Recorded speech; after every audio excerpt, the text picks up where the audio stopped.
amigas, amigos, autoridades y servidores públicos de las Fuerzas Armadas y del Gobierno de la República, familiares de militares, marinos, ascendidos este día, mexicanas y mexicanos. Las fechas de la Revolución Mexicana nunca podrían pasar inadvertidas para quienes estamos sinceramente comprometidos con hacer valer las libertades, la igualdad, la justicia, la democracia y la soberanía. Son varias las lecciones que nos dejó la revolución, pero hay dos enseñanzas mayores. Una es que las dictaduras o las oligarquías no garantizan la paz ni la tranquilidad social. Y la otra es que los gobiernos democráticos solo pueden tener éxito si atienden las demandas de las mayorías y en consecuencia consiguen a cambio, como recompensa, el apoyo del pueblo. Consideremos esta paradoja. Los regímenes autoritarios terminan siendo subversivos.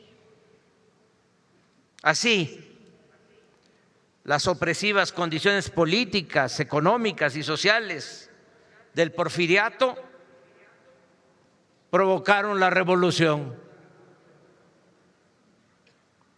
La lección es que ningún modelo económico funciona si se sostiene con las armas y si la prosperidad de unos pocos se sustenta en la esclavitud y el empobrecimiento de muchos. Desde su inicio, la dictadura porfirista se orientó a favorecer a los ricos y dio la espalda a los pobres. Aunque Porfirio Díaz era de origen humilde, siempre procuró pertenecer a los de arriba y agradar a potentados nacionales o extranjeros. Logró culminar sus pretensiones aristocráticas cuando contrajo matrimonio con Carmen Romero Rubio, una joven de 17 años que pertenecía a la alcurnia mexicana, hija de Manuel Romero Rubio, antiguo ministro de Relaciones del presidente desterrado Sebastián Lerdo de Tejada. Don Daniel Cosío Villegas sostenía que esa ceremonia, esa boda, es quizá el primer brote aristocrático ostensible de la vida mexicana desde la caída del imperio. Con el porfiriato comenzó la época de los grandes negocios al amparo del poder público.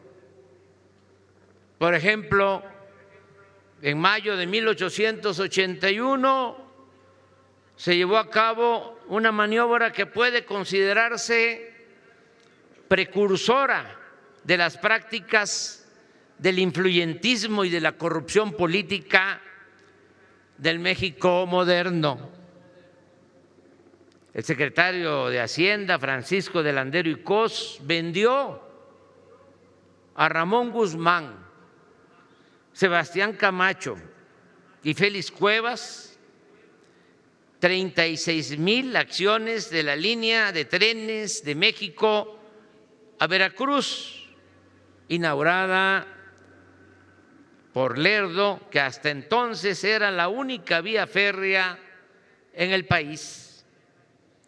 El gobierno aceptó que le pagaran por cada una de las acciones de la empresa 12 libras esterlinas, cuando ese mismo día en la Bolsa de Londres estas se cotizaban en 16 libras y la tendencia iba al alza. Uno de los compradores y beneficiarios del fraude era Ramón Guzmán, quien 6 meses después firmaría como testigo de Carmelita en su boda con Porfirio.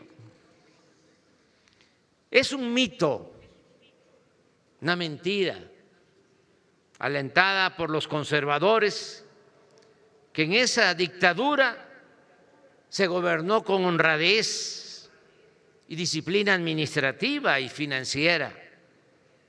Por el contrario, allí empezó la política del rescate, de la quiebra a las empresas de los potentados, tipo Foaproa.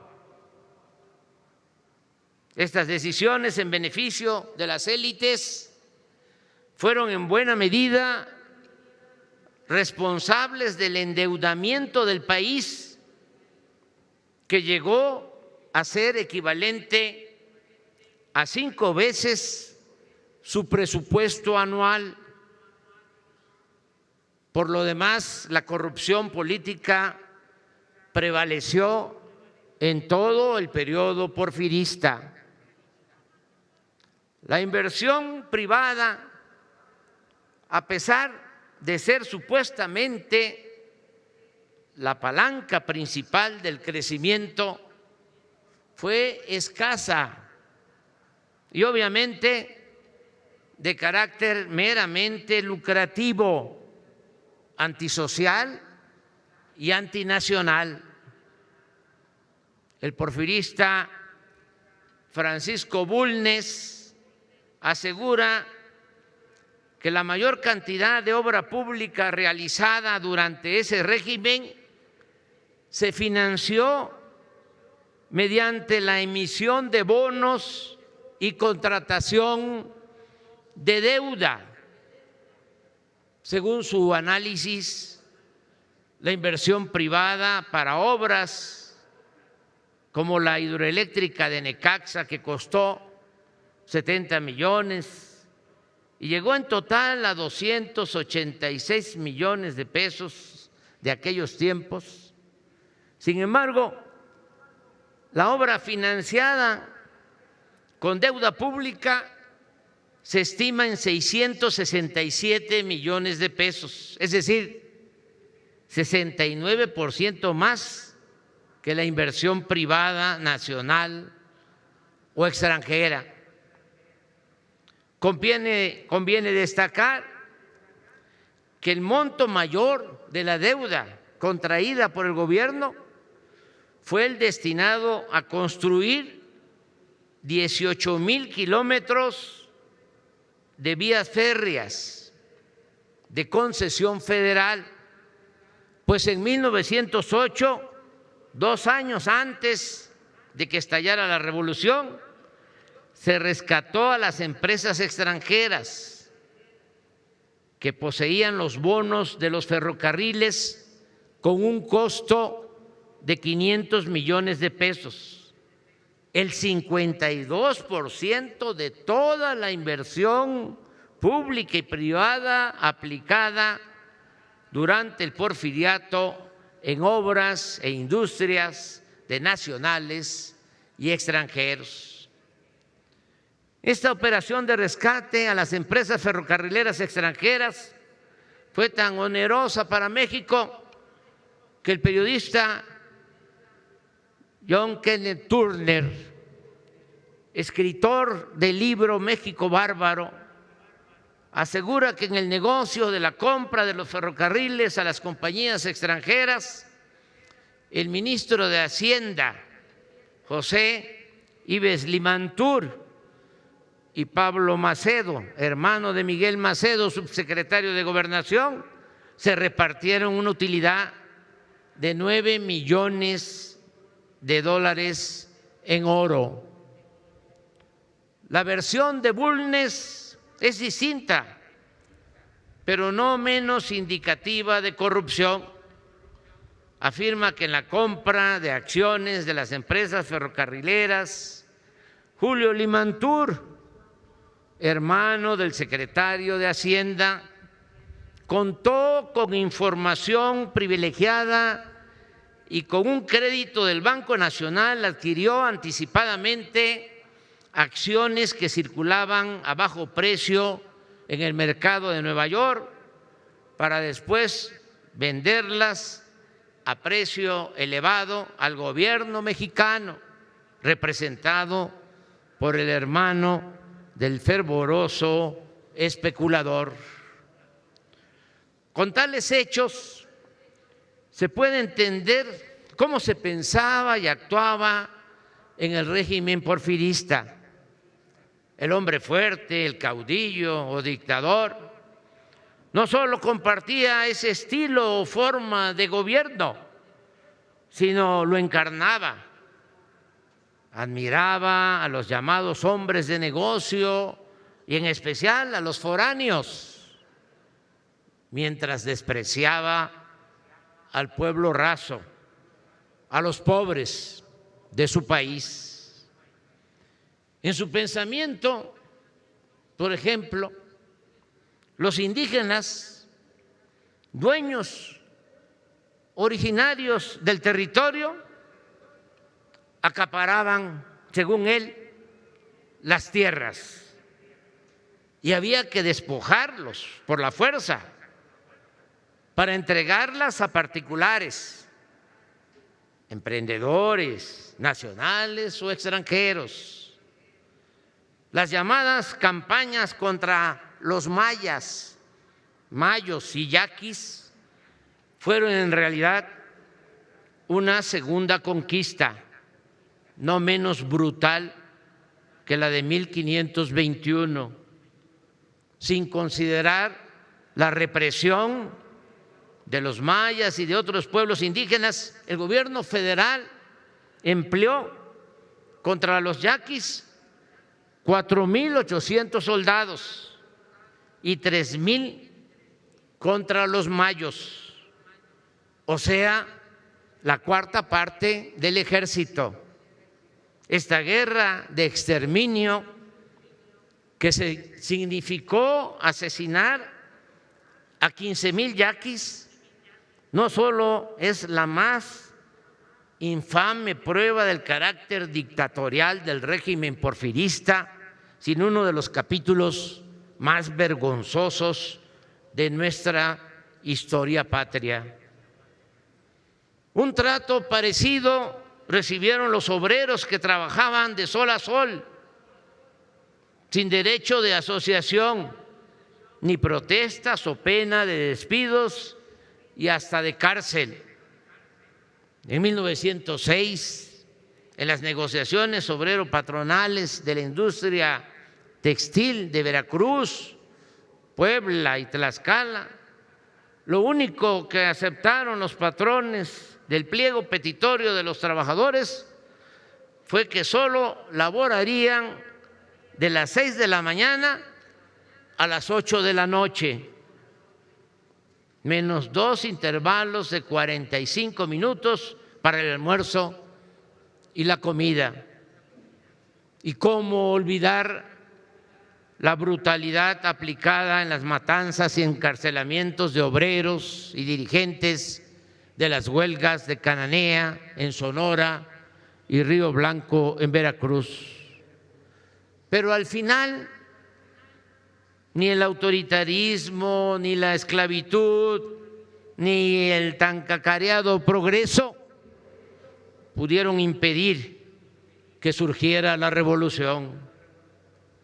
Turner, periodista estadounidense ya citado, en su libro escrito en vísperas del jolgorio porfirista del centenario de la independencia, acertó al decir: en México existe hoy un movimiento nacional para abolir la esclavitud y la autocracia de Díaz. Y agregaba: bajo el bárbaro gobierno mexicano actual no hay esperanza de reformas, excepto por medio de la revolución armada. Y así fue, un hacendado de ideas libertarias y lleno de bondad, Francisco I. Madero convocó al pueblo el 20 de noviembre de 1910 a tomar las armas contra la dictadura porfirista. El 14 de febrero de 1911, Madero entra al país, se pone al frente de los revolucionarios y luego de fracasar en Casas Grandes, monta el cerco para la toma de Ciudad Juárez, Chihuahua, con el apoyo militar de Pascual Orozco y Francisco Villa. El triunfo en Ciudad Juárez desató con más fuerza la revolución en el país. Casi todas las capitales y las ciudades importantes fueron ocupadas por diversos grupos adheridos al maderismo.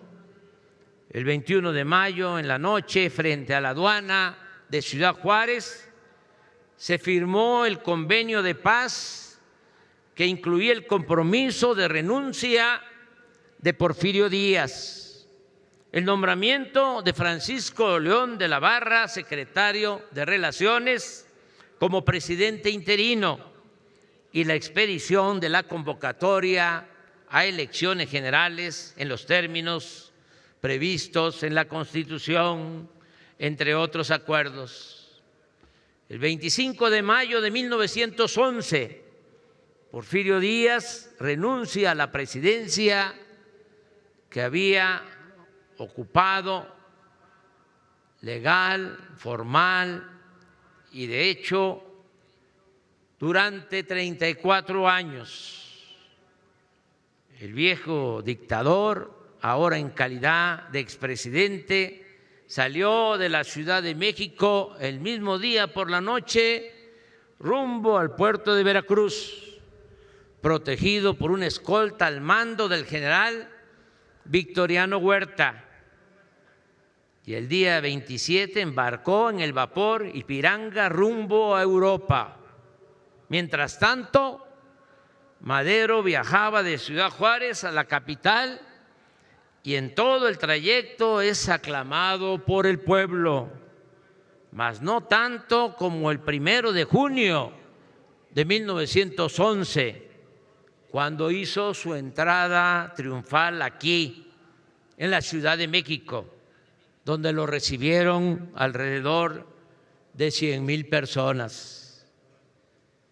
El comportamiento de la oposición durante el gobierno democrático, legal, legítimamente, del presidente Madero, el comportamiento de la oposición durante el gobierno democrático del presidente Madero es muy aleccionador de cómo los de arriba, los oligarcas, la mayoría de la prensa, los intelectuales acomodaticios y los políticos corruptos suelen ser amigos de mentira y enemigos de verdad.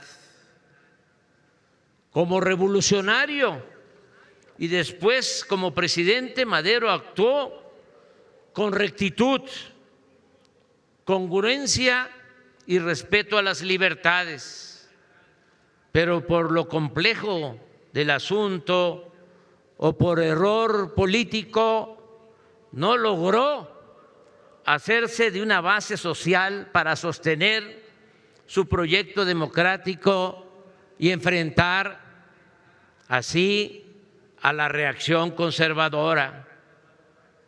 En contraste, a diferencia del maderismo, la derecha aprovechó el ambiente de libertades para aglutinar a todos los que sentían amenazados sus intereses y fue articulando una base civil de apoyo al golpe militar en la propia Ciudad de México. Aquí se formó un grupo de jóvenes reaccionarios de clases altas y medias que alentaban el cuartelazo y animaban a la población a rebelarse contra el presidente Madero. Aún con la nefasta actuación de estos fifís, la canallada mayor la ejecutaron militares, políticos y Henry Wilson, el embajador estadounidense en México, el embajador más siniestro de todos los tiempos de Estados Unidos en nuestro país. No voy a relatar lo acontecido en los últimos días del gobierno del presidente Madero, ni su dolorosísimo asesinato. Solo diré que se trata de uno de los episodios más abominables de la historia de nuestro país. En todo caso, la traición contra Madero ayuda a entender el porqué de nuestra estrategia política. Si no estuviéramos respaldados por la mayoría de los mexicanos, y en especial por los pobres, ya nos habrían derrotado los conservadores o habríamos tenido que someternos a sus caprichos e intereses para convertirnos en simples títeres o peleles de quienes ya se habían acostumbrado a robar y a detentar el poder económico y político en nuestro país. Ya se sentían los dueños de México. Amigas, amigos, integrantes de las Fuerzas Armadas, los ejecutores del cuartelazo fueron militares del antiguo régimen porfirista, como Victoriano Huerta, Bernardo Reyes, Félix Díaz, Manuel Mondragón, Gregorio Ruiz, Juvencio Robles, Aureliano Blanquet, Francisco Cárdenas y otros que habían hecho carrera cometiendo atropellos en distintas regiones del país y que se habían ganado la fama de represores por la brutalidad con que trataron a los pueblos indígenas para despojarlos de sus tierras, aguas, bosques y otros bienes comunales. El 18 de febrero, mientras en la Ciudadela son cruelmente asesinados Gustavo Madero y Adolfo Basó, el presidente Madero, el vicepresidente Pino Suárez y el general Felipe Ángeles son aprehendidos aquí en el Palacio y encarcelados en la Intendencia. Por la tarde, Victoriano Huerta notifica a todos los gobernadores y a las autoridades militares en un escueto y nefasto telegrama que, autorizado por el Senado, he asumido el Poder Ejecutivo estando presos el presidente y su gabinete. Lamentablemente, esta felonía fue acatada por casi todas las autoridades civiles y castrenses. Solo un gobernador, Venustiano Carranza, reunió esa noche a sus colaboradores en su casa de Saltillo, Coahuila, y les hizo ver la necesidad de desconocer al usurpador. Al día siguiente, el 19 de febrero de 1913, se dirige al Congreso y sostiene que el Senado, conforme a la Constitución, no tiene facultades para designar al primer magistrado de la nación. No puede legalmente autorizar al general Victoriano Huerta para asumir el poder ejecutivo y, en consecuencia, el expresado general no tiene la legítima investidura del presidente de la República. Ese mismo día, la Comisión de Puntos Constitucionales del Congreso local aprobó un dictamen desconociendo a Huerta y concediendo facultades extraordinarias al gobernador Venustiano Carranza para crear las Fuerzas Armadas y sostener el orden constitucional de la República. Ese es el origen del actual ejército. Por eso, el Día del Ejército se celebra precisamente el 19 de febrero. Este es el origen del actual ejército, que surge del pueblo para defender la legalidad, la democracia y hacer valer la justicia. Tengo en mi poder el cuestionario que todavía en 1916 debían llenar quienes deseaban ingresar al ejército.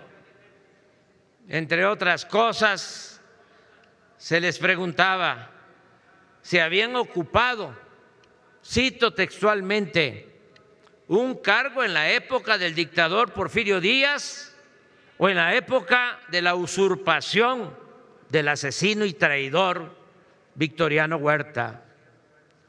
A lo largo de su historia, es más lo bueno de esta institución militar que los errores o sus manchas, muchas de ellas no atribuibles a los mandos militares, sino a los gobiernos civiles que en algunas ocasiones las han utilizado indebidamente, han utilizado a las Fuerzas Armadas para reprimir al pueblo. En el ámbito latinoamericano e incluso en comparación con lo sucedido en otros países del mundo, las Fuerzas Armadas de México son excepcionales, porque nunca han pertenecido a la oligarquía. Los soldados, marinos y oficiales vienen de abajo y tienen como origen e identidad el México profundo. Ahora, en esta nueva transformación, como en los orígenes, existe una convivencia estrecha y fraterna entre el pueblo uniformado y el pueblo civil. Tanto la Secretaría de la Defensa como la Secretaría de Marina son pilares fundamentales del Estado de Derecho democrático y social. Con las nuevas reformas a la Constitución, el Ejército y la Armada nos continuarán apoyando en labores de seguridad pública y la Guardia Nacional se terminará de consolidar bajo la dirección de la Secretaría de la Defensa. Estoy seguro que seguiremos contando con Fuerzas Armadas para defender nuestra soberanía e integridad territorial, y al mismo tiempo serán garantes de la seguridad pública como cuerpos de paz y de progreso con justicia. Felicito a todos los oficiales de Marina y Defensa que ascienden este día histórico, 20 de noviembre, y los convoco a mantener siempre en alto la lealtad al pueblo y el amor a la patria. Muchas gracias.